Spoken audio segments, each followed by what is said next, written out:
What does a non-contingent offer really mean? Hi, I'm Brian Parsons over at the Parsons Real Estate team at Keller Williams Realty. In today's market, we're hearing all about non-contingent offers. Well, what does that mean, and what contingencies do you really have as a buyer? You as a buyer have three main contingencies, one being your loan, appraisal, and your physical inspection contingency. What is a loan contingency? Well, a loan contingency allows you as the buyer to get out of the contract within a given amount of time, typically at 17 days, if for some reason you're not able to get the loan anymore.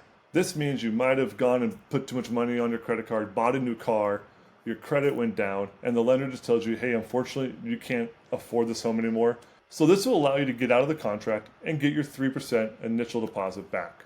Your second biggest contingency is your appraisal contingency. This is when your lender sends an appraiser to the property to look at it and make sure you're not overpaying. If for some reason it does come in under value, you can go back and renegotiate the purchase price with the seller, or put more money down, or meet them in the middle.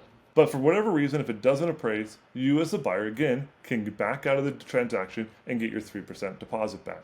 Your biggest contingency is your physical inspection.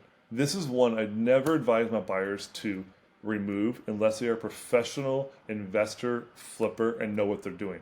The reason is, this is when the person that comes in checks the electrical, the plumbing, the foundation, the roof, all the major systems of the house. And when I represent a seller, honestly, I want the buyer to do this so we know what's going on with the property before they move in. I don't want them to move in and find all these issues and come back and sue my seller and myself because they didn't do their due diligence. So typically what you're going to see is a buyer removing a loan and appraisal because they're very confident in their financial standings and have already got approved with the bank to get their mortgage. If you have any questions on this, feel free to give me a call. Brian Parsons. Talk to you soon.